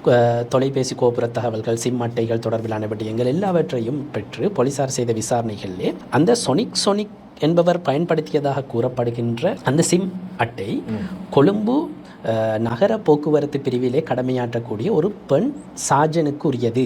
அவரது ஐடென்டி கார்டின் கீழ் தான் அது பதிவு செய்யப்பட்டிருக்கிறது என்ற விடயத்தை கண்டுபிடித்தார். அந்த பெண் சார்ஜனை அழைத்து விசாரணை செய்த போது அவர் ஒரு வாக்குமூலத்திலே குறிப்பிட்டிருந்தார். அவர் அரச புலனாய்வு சேவையிலே கடமையாற்றக்கூடிய தன்னுடைய காதலனான ஒரு உப போலீஸ் பரிசோதகனுடைய பெயரை குறிப்பிட்டு, நான் அவருடைய பெயரை நான் குறிப்பிட விரும்பவில்லை. காரணம், அவர் நிறைய இடங்களில் பெயர் குறிப்பிடப்பட்டிருந்தாலும் ஊடக தர்மத்தை பேணி நான் அவருடைய பெயரை மறைக்கிறேன். அதாவது உளவு துறையோடு தொடர்பு பட்ட பதவியிலே அவர் இன்றும் இருப்பதால் அவருடைய பெயரை மறைக்கிறேன். வேறு நோக்கங்கள் இல்லை. விசாரணையாளர்கள் கண்டுபிடித்து விட்டார் அவருடைய பெயரை அந்த வாக்குமூலத்திலே குறிப்பிடுகிறார். பின்னர் அவரை அழைத்து போலீசார் இது தொடர்பாக உறுதி செய்து கொள்கிறார்கள். அந்த விசாரணைகளிலே சொனிக் யார் என்பதை உறுதி செய்த பின்னர் அரச உளவு சேவையிலே இருந்த அப்போதைய உயர் அதிகாரிகள் உடனடியாக சிஐடிக்கு வந்து, இது எங்களுடைய ஒரு மிஷன், இவரை உங்களுக்கு கைது செய்ய தர முடியாது, இவரை நாங்கள் அழைத்து கொண்டு செல்கிறோம் என்று சிஐடிக்கு சென்று அழைத்து சென்றார்கள். இல்லாவிட்டால் சொனிக்கை சிஐடியினர் தனது கட்டுப்பாட்டிலே எடுத்திருந்தார்கள். அடுத்த கட்டம் சில வேளை கைது செய்யப்பட்டிருக்கலாம். சான்றுகளின் அடிப்படையிலே அடுத்தடுத்த கட்டங்களை நோக்கி அந்த விசாரணை சென்றிருக்கலாம். இதிலே இருக்கக்கூடிய ஒரு விடயம்தான் இப்போது நாங்கள் பொடிசாரா என்று சொல்லுவோம். அந்த பெயரை நான் பயன்படுத்திய நோக்கம், அந்த பெயரை சொன்னால் தான் எங்களுக்கு தெரியும். நோக்கம், அவருக்கு எதிராக இப்போது மாத்தளை மேல் நீதிமன்றத்திலே ஒரு குற்றப்பத்திரிகை தாக்கல் செய்யப்பட்டு வழக்கு விசாரணை ஒன்று நடக்கிறது. ஏன் அந்த குற்றப்பத்திரிகை தாக்கல் செய்யப்பட்டிருக்கிறது என்றால், உங்களுக்கு தெரியும், எல்லோரும் பார்த்திருப்பீர்கள் அந்த வீடியோ. தற்கொலை தாக்குதல்கள் என்று கூறப்படுகின்ற இந்த உயிர்த்த ஞாயிறு தின தாக்குதல்களுக்கு முன்னதாக சஹரான் குழுவினர் ஒரு பையத் செய்கின்ற ஒரு வீடியோ காட்சி. இந்த வீடியோ காட்சியை ISIS சர்வதேச வலையமைப்பினுடைய செய்திகளை வெளியிடுகின்ற அல்லது அந்த அவர்கள் நடத்துகின்ற தாக்குதல்களுக்கு உரிமை கோரி விடயங்களை வெளிப்படுத்துகின்ற அமாக் செய்தி சேவைக்கு வழங்கியதாக தான் சஹரான் மீது குற்றச்சாட்டு இருக்கிறது. பொடி சஹரான் குற்றச்சாட்டு இருக்குது. பொடி சஹரான் இது தொடர்பாக விசாரிக்கப்படுகின்ற பொழுது அவர் கூறியிருக்கக்கூடிய விடயம், அவரது தரப்பு நியாயம் என்னவென்றால், குறித்த அந்த வீடியோ காட்சியை சொனிக் தனக்கு வழங்கி இதனை அவர்களுக்கு அனுப்பும்படி கோரினார். அதனைத்தான் நான் செய்தேன். சொனிக் தாக்குதல் நடந்த அடுத்த நாள் பொடி சஹரானுக்கு கால் பண்ணி கேட்டிருக்கிறாரு, ஏன் இன்னும் இதை வந்து ISIS பொறுப்பேற்கல என்று சொல்லி பையத் சம்பந்தமான அந்த வீடியோவை அனுப்பி இதை அவங்களுக்கு அனுப்புங்கன்னு சொன்னார். அதைத்தான் நான் செஞ்சேன்னு சொல்லி பொடி சஹரான் அவருடைய தரப்பில் இருக்கக்கூடிய விடயங்களை குறிப்பிட்டிருக்கிறார். இப்போது இந்த விடயம் அப்துல் ரஹ்மான், இப்போது நீங்கள் சொல்லுங்கள், இது விசாரிக்கப்பட வேண்டிய விடயம் இல்லையா? சொனிக்கை விசாரணை செய்யக்கூடாதா? செய்ய வேண்டிய அவசியம் இல்லையா? யாரினுடைய தேவைக்காக சொனிக் பொடி சஹரானுக்கு அந்த வீடியோ கிளிப்பை அனுப்பி அமாக் செய்தி சேவைக்கோ அல்லது ISISக்கோ அனுப்பி உரிமை கோர செய்யுங்க என்ற கோரிக்கையை முன்வைப்பதாக இருந்தால் அது தொடர்பாக நாங்கள் நீண்ட விசாரணைகளை செய்ய வேண்டி இருக்கிறது. ஒருவேளை அரச உளவுத்துறை சொல்வதை போன்று அது ஒரு அரச உளவு சேவையினுடைய ஒரு புனைப்பெயர் இல்லை அரச உளவு சேவையினுடைய ஒரு நடவடிக்கையாக கூட இருக்கலாம் மேலதிக தகவல்களை பெற்றுக்கொள்ள. அப்படி இல்லை என்றால் இந்த சதியினுடைய ஒரு பங்காக கூட இருக்கலாம். இது தொடர்பாக நீண்ட விசாரணைகள் நடத்தப்பட வேண்டும். இதனைத்தான் நாங்கள் கூறுகின்றோம். அல்லது சொனிக் என்ற பெயரை வைத்துக்கொண்டு இதிலே விளையாடுவதற்கு எதுவுமே இல்லை. உண்மையிலே பொடிசாரான் கட்டார் நாட்டிலே இருந்தவர். கட்டாரிலே இருக்கின்ற பொழுது கட்டாரில் இருந்து அவர் இலங்கைக்கு வந்த பின்னர் இலங்கை உளவுத்துறையினருக்கு ஒரு தகவல் கிடைத்திருக்கிறது. இவர் ISIS வலையமைப்போடு தொடர்பு பட்டிருக்கிறார் அல்லது அந்த இன்ட்ரெஸ்டில் இருக்கிறார், அந்த பக்கத்துக்கு நிறைய சார்ந்திருக்கிறார் என்ற ஒரு தகவலின் அடிப்படையில் தான் சொனிக் என்ற பெயரிலே அந்த அதிகாரி பொடிசாரானோடு தொடர்பு பட்டார். அந்த தொடர்பு பட்ட விடயங்களை பார்க்கின்ற பொழுது அந்த அதிகாரிக்கு நன்றாக ஒரு சிங்கள அதிகாரி தான், ஆனால் நன்றாக தமிழ் பேச முடியும். ஒரு முஸ்லிம் ஒருவர் எப்படி தமிழ் பேசுகின்ற பொழுது சொற்களை கையாள முடியுமோ அந்த அளவுக்கு சொற்களை கையாள கூடிய ஒருவர். அதாவது நம்ம சொல்லுவோம் இந்த சோனகத்தமிழ்னு சொல்லி சோனகத்தமிழை கையாளக்கூடிய ஒரு உளவுத்துறை அதிகாரி. நல்ல ஒரு அதிகாரி என்ற ரீதியிலே பார்க்கின்ற பொழுது சொனிக் என்ற புனைப்பெயரில் இருந்த அந்த அதிகாரியை பார்க்கின்ற பொழுது கல்வி அடைவு மட்டமாக இருக்கலாம் அல்லது அவருடைய பெர்ஃபார்மன்ஸாக இருக்கலாம், எல்லாம் டாப் கிளாஸ். அதையும் சொல்ல வேண்டும். இப்படி இருக்கையிலே கட்டாரில் இருந்து உயிர்த்த ஞாயிறு தின தாக்குதல்களின் பின்னர் நான் நினைக்கிறேன் 7 பேர் என்னமோ 6 பேர் என்னமோ கைது செய்யப்பட்டு நாட்டுக்கு அழைத்து வரப்பட்டிருந்தார்கள். இவர்கள் எல்லாம் இந்த பொடிசாரான் கட்டாரிலே இருந்த பொழுது அங்கே ஒரு என்ன சொல்கிறது டெலிகிராம் குரூப் ஒன்று இருந்திருக்கிறது. அந்த குரூப்பிலே சில ISIS சார்ந்த விடயங்கள், சஹ்ரானினுடைய பயான்கள், இவ்வாறான விடயங்கள் பகிரப்பட்டதாக தகவல்கள் இருக்கின்றன. எனக்கு தெரியாது, தகவல்கள் இருக்கின்றன. அந்த தகவல்களை அடிப்படையாக கொண்டுதான் பொடிசாரானுக்கு எதிராக இங்கே ஒரு நடவடிக்கை எடுக்கின்ற பொழுது அந்த குரூப்பிலே இருந்த மேலும் சிலர் கட்டாரிலே இருந்து கைது செய்யப்பட்டு இலங்கைக்கு அழைத்து வரப்பட்டார்கள். ஆனால் அவர்களுக்கு எதிராக இங்கே வேற வழக்குகள் எனக்கு தெரிந்து இதுவரையிலே பதிவு செய்யப்படவில்லை. இது சொனிக்கினுடைய விடயம் இப்படி இருக்கிறது. எனவே அது தொடர்பான நீண்ட விசாரணை ஒன்று அவசியமாகிறது. அபு ஹிந்தினுடைய அந்த விடயத்தை பார்க்கின்ற பொழுது இது ஜனாதிபதி விசாரணை ஆணைக்குழு, உயர்நீதிமன்ற நீதியரசர் ஜனக் டி சில்வா தலைமையிலான ஜனாதிபதி விசாரணை ஆணைக்குழுவிலும் நீண்ட ஒரு கருப்பொருளாக ஆராயப்பட்டிருந்தது. ஒரு இறுதி கட்டத்திலே தான் இது தொடர்பிலான நீண்ட விவாதங்கள் ஏற்பட்டிருந்தன. சஹ்ரான் ஹஷீம் அபு ஹிந்த் என்ற ஒருவரோடு அடிக்கடி தொடர்பில் இருந்தார் என்ற விடயங்களை சான்றுகளூடாக விசாரணையாளர்கள் வெளிப்படுத்தியிருந்தார்கள். குறிப்பாக சஹ்ரானுடைய மனைவி ஹாதியாவினுடைய வாக்குமூலம் உள்ளிட்ட இன்னும் பல விடயங்களூடாக இது வெளிப்படுத்தப்பட்டிருந்தது. அப்படியானால் அந்த அபு ஹிந்த் யார் என்பதை வெளிப்படுத்த வேண்டிய தேவை விசாரணையாளர்களுக்கு இருக்கிறது. ரொஹான் குணரத்ன போன்ற சர்வதேச பயங்கரவாத ஆய்வாளர்களுடைய கருத்து என்னவென்றால், இந்தியாவிலே இருக்கக்கூடிய ஒரு உளவுத்துறை, அந்த உளவுத்துறையினுடைய ஒரு அதிகாரியினுடைய புலிப்பெயர் ஹிந்த் என்பது, அதாவது ஒரு கேரக்டர் நேம் மட்டும்தான், அது ஒரு நபர் அல்ல, அது ஒரு கேரக்டர் நேம் மட்டும்தான் என்பது அவருடைய அனலைஸாக இருக்கிறது. அதே போன்று ஜனாதிபதி விசாரணை ஆணைக்குழுவுக்கு முன்வைக்கப்பட்ட விடயங்களினுடைய சமரியை நான் சொல்வதென்றால், அந்த அபு ஹிந்த் என்பவர் யார் என்ற விடயங்களிலே இந்தியாவிலே ரோ உளவுச்சேவை இருக்கிறது தானே. இந்த ரோ உளவுச்சேவை ஏற்படுத்தப்படுவதற்கு முன்னர் இன்டெலிஜென்ஸ் சர்வீஸ்னு சொல்லி இன்டெலிஜென்ஸ் பீரோன்னு நினைக்கிறேன், IB என்று சொல்லி ஒரு உளவு சேவை இருந்தது. அதுதான் முழு இந்தியாவையும் கட்டுப்படுத்தி உளவு தகவல்களை சேகரித்து உரியவர்களுக்கு கையளிக்கின்ற நிறுவனமாக இருந்தது. ரோ உருவாக்கப்பட்டதன் பின்னர் ரோ என்பது வெளிநாடுகளோடு தொடர்புபட்ட உளவு தகவல்களை கையாளவும் ஏனைய அரசியல் ரீதியிலான காய் நகர்த்தல்களுக்காகவும் பயன்படுத்தப்படுகின்ற பொழுது ஏற்கனவே இருந்த இந்த IB என்கின்ற அல்லது இந்த இன்டெலிஜென்ஸ் பீரோ என்கின்ற இந்த கட்டமைப்பை உள்நாட்டுக்குள் உளவு தகவல்களை சேகரிக்கும் ஒரு கட்டமைப்பாக இந்தியா மாற்றி இருந்தது. இதிலே இலங்கைக்கு எல்லாரும் சொல்கிறார்கள் தானே, ரோவிடம் இருந்து தகவல் கிடைத்தது என்று சொல்லி ஜனாதிபதி விசாரணை ஆணைக்குழுவுக்கு முன்வைக்கப்பட்டிருந்த சில சான்றுகளின் அடிப்படையிலே இந்தியாவிலே கேரளா பிராந்தியத்திலே செயற்படக்கூடிய இந்த IB என்று சொல்லக்கூடிய இந்த உளவு துறையினுடைய கேரள பிராந்தியத்திலிருந்து தான் இதற்கான தகவல்கள் கிடைக்கப்பட்டிருக்கின்றன. இலங்கையில் இப்படி ஒரு தாக்குதல் நடத்தப்பட போகின்றது என்ற தகவல் அங்கிருந்து தான் வந்திருக்கிறது என்பது ஜனாதிபதி விசாரணை ஆணைக்குழுவிலே சிலர் முன்வைத்த சான்றுகளூடாக முன்வைக்கப்பட்டிருக்கிறது. இந்த உளவு சேவையிலே இருந்த இந்த உளவு சேவை இந்தியாவிலிருந்து ISIS-ஓடு ஒட்டிக்கொள்கின்ற அல்லது அங்கிருந்து சென்று சிரியாவிலோ அல்லது வேறு எங்கோ ISIS அமைப்போடு இணைந்து தாக்குதல்களை நடாத்துகின்றவர்களை கண்காணிப்பதற்காக அமைக்கப்பட்டிருந்த வலைகளிலே பிரதானமான ஒரு கேரக்டர் நேம் தான் இந்த அபு ஹிந்த்.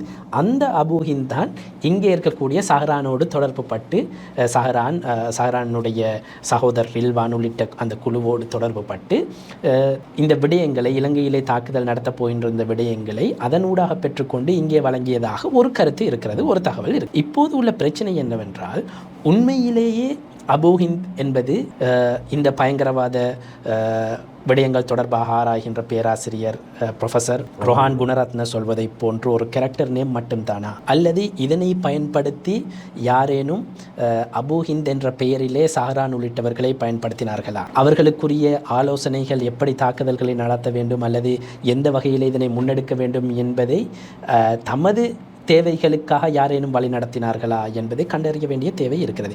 இதனைத்தான் ஜனாதிபதி விசாரணை ஆணைக்குழுவினுடைய அறிக்கை சொல்கிறது. ஜனாதிபதி விசாரணை ஆணைக்குழுவின் அறிக்கை மிக தெளிவாக சொல்கின்றது, அபு ஹிந்த் என்பவர் யார் என்பதை சுயாதீனமான விசாரணைகளூடாக உறுதி செய்ய வேண்டும்.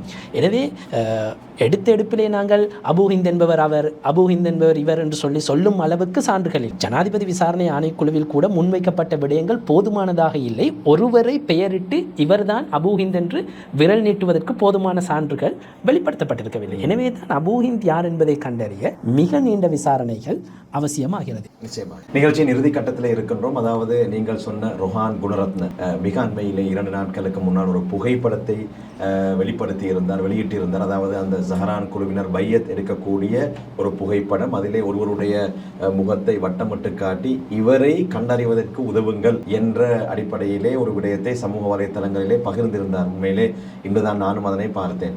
இந்த ரொஹான் குணரத்ன வெளியிட்ட இந்த விடயம், அதாவது இறுதி நேரத்திலே ஈஸ்டர் தாக்குதல்களுக்கு 7 ஆண்டுகள் நிறைவடையக்கூடிய இந்த இறுதி தருவாயிலே விசாரணைகள் ஒரு நேரான பாதையை நோக்கி நகரக்கூடிய நேரத்திலே புது புது விடயங்களை இவ்வளவு நாட்களாக மறைத்து வைத்துக் கொண்டிருந்த இப்படி ஒரு புகைப்படத்தை இப்போது வெளியிடுகின்றார். ரொஹான் குணரத்னவை அரசாங்கம் கைது செய்து அவரை முழுமையான ஒரு விசாரணைக்குட்படுத்தாமல் இருப்பது இது ஒரு மிகவும் கவலைக்குரிய விடயமாகவே பார்க்கப்படுகின்றது. உங்களுடைய பார்வை எப்படி இருக்கிறது? நான் நினைக்கிறேன் அப்துல் ரஹ்மான், ரொஹான் குணரத்ன தொடர்பாக ஏதேனும் சான்றுகள் வெளிப்பட்டால் நான் நினைக்கவில்லை ஷானியா பேசேக்கரை கைது செய்யாமல் விடுவார் என்று. இந்த விடயத்தை பொறுத்தவரையிலே நான் அந்த ரொஹான் குணரத்னவனுடைய முகப்புத்தக அந்த பதிவை நான் வாசித்தேன். அதிலே இதற்கு முன்னர் சஹரான் குழுவினர் பையத் செய்கின்ற வீடியோ காட்சிகள், புகைப்படங்கள் ஜனாதிபதி விசாரணை ஆணைக்குழுவிலே முழுமையாக ஒளிபரப்பப்பட்டிருந்தன. பயங்கரவாத புலனாய்வு பிரிவு அந்த விடயங்களை, அந்த காட்சிகளை சேகரித்து அரச ரசாயன பகுப்பாய்வாளருக்கு பகுப்பாய்வு நடவடிக்கைகளுக்காகவும் அனுப்பியிருந்தது. அந்த விடயங்களை மையப்படுத்தி வழக்குகள் தொடுக்கப்பட்டிருக்கின்றன. பிரதானமாக 25 பேருக்கு எதிராக தொடுக்கப்பட்ட வழக்கிலே அந்த வீடியோ காட்சிகள் சான்றுகளாக நீதிமன்றத்துக்கு முன்னிலைப்படுத்தப்பட்டிருக்கின்றன. அந்த சான்றுகள் தொடர்பாக கேள்விகளை ஏற்படுத்தக்கூடிய ஒரு பதிவை தான் ரொஹான் குணரத்ன இப்போது வெளியிட்டிருக்கிறார். இதிலே உள்ள பிரச்சனை என்னவென்றால், இதற்கு முன்னர் கொழும்பு 3 அடங்கிய விசேட மேல் நீதிமன்றத்திலே வழக்கு விசாரிக்கப்படுகின்ற பொழுது இந்த பையத் காட்சிகள் முழுமையாக காண்பிக்கப்பட்டது. அதே போன்று ஜனாதிபதி விசாரணை ஆணைக்குழுவிலும் முழுமையாக இந்த பையத் காட்சிகள் ஆராயப்பட்டிருக்கின்றன. இந்த 2 இடங்களிலும் தான் விசாரணையாளர்கள் பிரத்யேகமாக விசாரணையின் பொழுது ஆராய்ந்திருக்கிறார்கள். திறந்த ஒரு அரங்கத்திலே இந்த பையத் காட்சிகள் முழுமையாக ஆராயப்பட்ட 2 இடங்கள் என்னை பொறுத்தவரையில். இந்த 2 இடங்களிலும் ஒளிபரப்பப்பட்ட, காண்பிக்கப்பட்ட, காட்சிப்படுத்தப்பட்ட காட்சிகளிலே சஹரானை தவிர ஏனையவர்கள் அனைவரும் தங்களுடைய முகங்களை மறைத்திருந்தார்கள். அவர்களுடைய கண்கள் மட்டும்தான் விளங்கக்கூடியதாக இருந்தது. இப்போது ரொஹான் குணரத்ன தனது முகப்புத்தகத்திலே வெளியிட்டிருக்கக்கூடிய அந்த புகைப்படத்திலே சஹரானுக்கு இடது பக்கத்திலே இருக்கக்கூடிய நபரும் தனது முகத்தை தெளிவாக அடையாளம் காணக்கூடியதாக அந்த மறைப்பை விளக்கி இருக்கிறார். இதனை அவர் பதிவிடுகின்ற பொழுது ரொஹான் குணரத்ன குறிப்பிட்டிருக்கக்கூடிய அந்த கேப்ஷனிலே அவர் குறிப்பிடுகிறார், இந்த புகைப்படம் இப்போது தான் உளவுத்துறைக்கு கிடைத்திருக்கிறது, இப்போது புதிதாக உளவுத்துறைக்கு இந்த புகைப்படம் கிடைத்திருக்கிறது, எனவே இந்த புகைப்படத்தில் இருக்கும் இந்த நபரை அடையாளம் காண உதவுங்கள் என்பதுதான் அவரது அந்த கேப்ஷனுடைய சாராம்சம். அப்படியானால் இங்கு ஒரு பிரச்சனை இருக்கு. ரொஹான் குணரத்ன யார்? விசாரணை அதிகாரி அதிகாரியா, போலீஸ் அதிகாரியா, போலீஸ் ஊடக பேச்சாளரா, அல்லது போலீஸ் மா அதிபரா, அல்லது போலீஸ் திணைக்களத்திலே விசாரணை செய்யக்கூடிய அதிகாரத்திலே இருக்கக்கூடிய அந்த விசாரணை வட்டத்துக்குள் இருக்கக்கூடிய ஒரு அதிகாரியா, உளவுத்துறைக்கு கிடைத்ததாக கூறப்படுகின்ற ஒரு புகைப்படத்தை பொது வெளியிலே பிரசித்தம் செய்வதற்கு ரொஹான் குணரத்னவுக்கு அதிகாரம் வழங்கியது யார்? இது விசாரணைக்கு பாதிப்பல்லவா? உண்மையிலேயே உளவுத்துறையினருக்கு அப்படி ஒரு புகைப்படம் கிடைத்திருந்தால் உளவுத்துறையினர் என்ன செய்ய வேண்டும்? அந்த புகைப்படம் தொடர்பாக உளவு தகவல்களை சேகரித்து விசாரணையாளர்களுக்கு அதனை கையளித்து விசாரணை நடவடிக்கைகளுக்கு உதவி செய்ய வேண்டும். அதனை ஒரு ஓரமாக வைத்துவிட்டு ப்ரொஃபசர் ரொஹான் குணரத்ன போன்றோருக்கு அந்த புகைப்படத்தை பகிர்ந்தால் இதனை ரொஹான் குணரத்னவே காட்டிக் கொடுக்கிறார், அவரது பதிவிலே காட்டிக் கொடுக்கிறார், இது உளவுத்துறையினருக்கு கிடைத்த புகைப்படம். அப்படியானால் ரொஹான் குணரத்ன எங்கும் சொல்லவில்லை எனக்கு நேரடியாக கிடைத்த புகைப்படம் என்று. அவர் சொல்வது உளவுத்துறைக்கு கிடைத்த புகைப்படம். எனவே உளவுத்துறையில் இருக்கக்கூடிய அந்த கல்பிரிட் யார் அவருக்கு அனுப்பியது நிச்சயமாக தொடர்பாக விசாரணை ஒன்று செய்ய வேண்டும். அரசாங்கம் இங்குதான் அவதானம் செலுத்த வேண்டும். உண்மையிலே உளவுத்துறையிலே இருக்கக்கூடியவர்கள் ரொஹான் குணரத்ன போன்றோரோடு இணக்கப்பாடுகளை ஏற்படுத்தி கொண்டு தொடர்புகளை வைத்துக்கொண்டு விசாரணைகளிலே முக்கியமான சில விடயங்களை இவ்வாறு பகிர்ந்து கொள்வதாக இருந்தால் அல்லது விசாரணைகளை மழுங்கடிக்க செய்ய வேறு திசையை நோக்கி நகர்த்துவதற்கான காய் நகர்த்தல்களை ஈடுபடக்கூடிய விடயங்களை வெளிப்படுத்த உதவி செய்வதாக இருந்தால் அது தொடர்பாக நிச்சயமாக அரசாங்கம் அவதானம் செலுத்த வேண்டும். விசாரணையாளர்களும் இது தொடர்பாக அவதானம் செலுத்த வேண்டும். காரணம், உண்மையிலே அந்த புகைப்படம் உண்மையாக இருந்தால், அப்படி ஒரு நபர் இருந்திருக்கிறார், இந்த புகைப்படம் இப்போது தான் கிடைத்திருக்கிறது என்று வைத்துக் கொள்வோமே, அப்படியானால் அவரை கைது செய்வதற்குரிய நடவடிக்கை, அல்லது அவர் தற்கொலைதாரியில் ஒருவரா, அவரும் இறந்து விட்டாரா, அல்லது அவர் உயிரோடு இருக்கிறார் என்றால் எங்கு இருக்கிறார், யார் அவர் என்பதை விசாரணையினூடாக வெளிப்படுத்த வேண்டும். இதனை உளவுத்துறையினர் விசாரணையாளர்களோடு தான் பகிர்ந்திருக்க வேண்டும் இந்த புகைப்படம். அப்படி இருக்கையிலே இது ஒரு விசாரணைகளை திசை திருப்புகின்ற ஒரு முயற்சியாகத்தான் நான் பார்க்கிறேன். குறிப்பாக சுரேஷ் சலே போன்ற ஒரு முக்கியமான ஒருவரை கைது செய்து போலீசார் விசாரணைகளை நடத்தி வருகின்ற சூழலிலே இவ்வாறான ஒரு விடயத்தை வெளியிலே விடுவது என்பது, பொது வெளியிலே பகிர்வது என்பது விசாரணைகளை திசை திருப்பவும் கேள்விக்குட்படுத்தவும் மக்களை குழப்புவதற்குமான ஒரு நடவடிக்கையாக நான் பார்க்கிறேன். புகைப்படம் உண்மையாக இருந்தால் அது தொடர்பாக விசாரணை நடத்தப்பட வேண்டும். நான் சொல்கிறேன், புகைப்படம் உண்மையா இல்லையா என்பதை கண்டறிய முதலில் விசாரணை செய்ய வேண்டும் அல்லவா? எனவே உளவுத்துறையிலே இருந்து இந்த புகைப்படத்தை ரொஹான் குணரத்னவுக்கு வழங்கியவர், நான் நினைக்கிறேன் உளவுத்துறையினுடைய எத்திக்ஸை மீறி அதனை மீறி செயற்பட்டிருக்கிறார் என்பதுதான் எனது அபிப்பிராயம். என்றாலும் நான் நினைக்கிறேன் இப்போதும் குற்றப்புலனாய்வு திணைக்களம் அது தொடர்பாக அவதானம் செலுத்தி விசாரணைகளை ஆரம்பித்திருக்கிறது. எதிர்வரும் 22ஆம் தேதி கோட்டை நீதிமன்றத்திலே சுரேஷ் சலே தொடர்பிலான வழக்கு விசாரணை மீண்டும் விசாரணைக்கு வர இருக்கிறது. அப்போது சுரேஷ் சலே தொடர்பிலான விசாரணைகள், அதற்கு ஏற்படுத்தப்பட்டிருக்கக்கூடிய முட்டுக்கட்டைகள் தொடர்பாக குற்றப்புலனாய்வு திணைக்களம் நீதிமன்றத்துக்கு அறிக்கையிடும் என்று நினைக்கிறேன். நான் அன்றைய தினத்திலே விரிவான விடயங்கள், இன்னும் பல சான்றுகள் தொடர்பான பொதுமக்கள் அறிந்து கொள்ளக்கூடிய விடயங்களை வெளிப்படுத்தலாம். நிச்சயமாக பொறுத்திருந்தே பார்க்க வேண்டும். ஈஸ்டர் தாக்குதல்கள் சம்பந்தமான விசாரணைகளை இந்த அரசாங்கம் இப்போது மிக தீவிரப்படுத்தி இருக்கின்றது. சுரேஷ் சலே போன்றவர்கள் கைது செய்யப்பட்டிருக்கின்றார்கள். இந்த பின்னணியிலே தான் சரத் வீரசேகர, உதயகம்மன் பிள்ளை போன்றவர்கள் தடுமாறுகிறார்கள். ஒரு புறத்திலே, மறுபுறத்திலே ரொஹான் குணரத்ன புது விடயங்களை வெளிப்படுத்திக் கொண்டிருக்கிறார். அவர் வெளியிட்டிருக்கக்கூடிய இந்த புகைப்படம் நிச்சயமாக எதிர்வரக்கூடிய நாட்களிலே மிக பிரதானமான பேசு பொருளாக மாறும் என்பதிலே எந்த விதமான மாற்று கருத்தும் இல்லை. எது எவ்வாறாக இருந்தாலும் இன்றைய நாளிலே புலனாய்வு பத்திரிகையாளர் சகோதரர் ஃபசீர் ஏராளமான விடயங்களை என்னோடு பகிர்ந்து கொண்டிருக்கின்றார். அவர் பகிர்ந்து கொண்ட விடயங்கள் சம்பந்தமாக உங்களுடைய கருத்துக்கள் இருந்தால் கீழே கமெண்ட் பகுதியிலே நீங்கள் பகிர்ந்து கொள்ளுங்கள். இன்ஷா அல்லாஹ் தேவைப்பட்டால் தொடர்ந்தும் எதிர்வரக்கூடிய வாரத்திலும் சகோதரர் ஃபசீரோடு இந்த விடயம் சம்பந்தமாக தொடர்ந்தும் கலந்துரையாட நாங்கள் தயாராக இருக்கின்றோம் என்பதை ஞாபகப்படுத்திக் கொண்டு எங்களுடைய அழைப்பை ஏற்று கலையகத்திற்கு வந்து எல்லா வினாக்களுக்கும் விரிவான பதில்களை வழங்கிய புலனாய்வு பத்திரிகையாளர் சகோதரர் ஃபசீர் அவர்களுக்கு நன்றிகளை தெரிவித்துக் கொள்கிறேன். ரொம்ப நன்றி. ப்ளூ ஓஷன் குரூப் சிறந்த இடத்தேர்வு, காலத்தை வெல்லும் நவீன வடிவமைப்பு மற்றும் உயர்தர கட்டுமானத்தின் நம்பகமான பெயர். நகரத்தின் துடிப்பும் கடற்கரையின் அமைதியும் ஒன்றாக சங்கமிக்கும் இடங்களில் சீரான வாழ்க்கைக்கும் சிறந்த முதலீட்டிற்கும் வடிவமைக்கப்பட்ட குடியிருப்புகள். ப்ளூ ஓஷன் குரூப் உயர்ந்த வாழ்க்கையின் உறுதியான முகவரி.